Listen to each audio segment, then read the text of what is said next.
In the last 3 decades, the story of a lost child was scripted, ready to be stage played as reality waited patiently for time to pave way for the existence of an innocent soul. Faith was not permitted to describe destiny, and this wrought a conflict between flesh and blood. This picture was painted in the 90s when 2 birds mistakenly fell in love from the sky and landed on an island far away and isolated from tomorrow. This was a dream come true, but in reality, the past blindfolded them to behold the truth about the future. They needed a teacher to nurture them mathematically because to them 1 + 1 was equal to 1, and it was scientifically clear that this love was just a fiction. English language is a problem. You should hear their diction. Nature repeatedly advised them, but they will never listen. Like monks, they spend days and months hiding together in a monastery. Until one year, they learned their lesson, but it was too late to locate wisdom because their foolishness has already betrayed them and left them with a seed in the womb. It was a baby. This was not expected. No prophet could predict it. It took them by surprise, but they pretended right from the beginning. They should have at least consulted the oracle, but they misinterpreted feelings over faith and lust as love. They broke the boundaries and laws of divinity to satisfy the pleasures of their insecurities. How long will humanity mourn over the dead? Pain might be no more, but the scars will leave you with memories. And inside the womb was an innocent sperm growing genetically into the image and likeness of God. So then, they swallowed their pride and admitted their child at the world as their new patient. If the ratio of 1,000 years is just a day, 9 months was less than a nanosecond.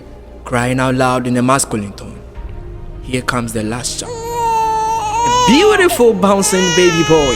And although he was not given the opportunity to determine his destiny, nature ordained him before the foundations of the world to be a blessing unto the nations.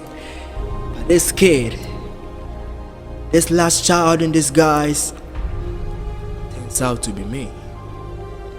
You know, growing up as a little boy, I was malnourished and sometimes starved with love.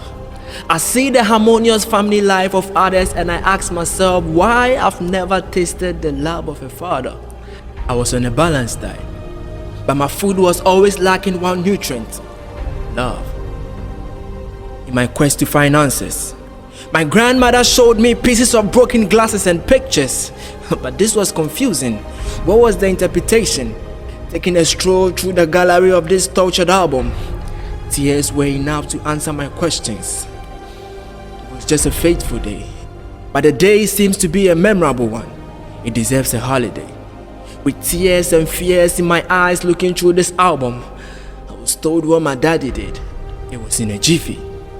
Love melted into acid and became bitter. It was too corrosive and hazardous to handle, but it was poured on my mommy. Her pH was -1, and in the twinkling of an eye, she was surrounded by her clothes stripped naked from their container. For hours, she stood damp and speechless, and her eyes could only blink tears. Her reward for loving a man was betrayal, and this was more than a trial she could bear. I know I was a little boy, but in my mind I was thinking, is this really the man who gave birth to me? You see, anytime I think about how I was born out of wedlock and how right in front of my face I watched my daddy kick my mommy out of his house, I ask myself, why me? Why me, God? Why was I born in the first place? Why didn't you choose someone else? Because I remember vividly there were a million sperm that night, yet you chose me and born a last child. I thought I was a grief child. And for the past 24 years, I've lived my whole life trying to understand the mind of God concerning my destiny. And I'm happy and glad to say that I was chosen.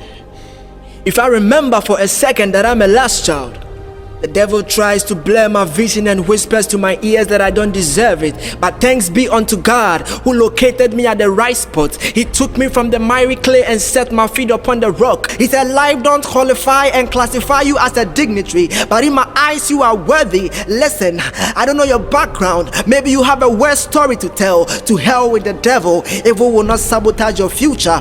Be a part of God's bigger picture. I'm speaking to you. Yes, you. Maybe you were born because your mom was raped. Maybe you've lost your parent. Maybe your father kicked the bucket but lifted and filled it up. Maybe life is treating you like a slave. It's time to come out of that cage. Listen, it doesn't matter how you came into this world. You are a seed, and God's got a master plan for your life. You are not a biological accident. You are not a mistake. You are not an experiment. You were specifically designed, fearfully and wonderfully made and ordained by God to be a prophet unto the nation. He said, it was I who formed you in your mother's belly. He said, I knew you before the foundations of the world that made you. Your life is going to be a reflection of God's glory. Hallelujah. For thou shalt arise and have mercy upon Zion, for the time to favor her. Yea, the set time has come. Your best is yet to come, because your latter will be greater than your past. Your past just passed. Take a step and embrace the future, and always remember that tomorrow is beautiful. The secret to your success is God's presence.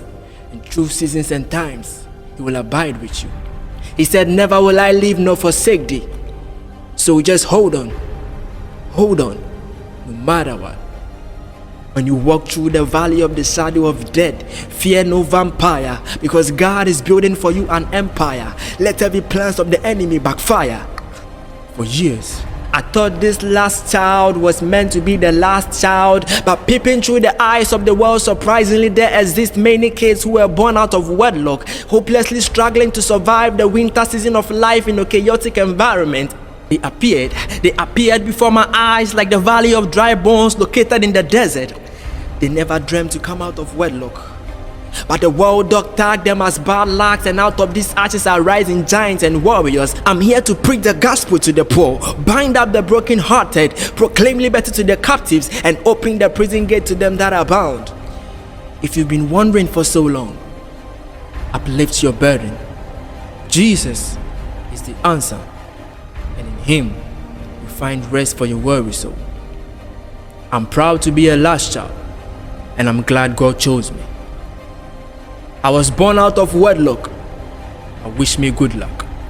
I am DWorthy, and I declare nothing but the voice of God.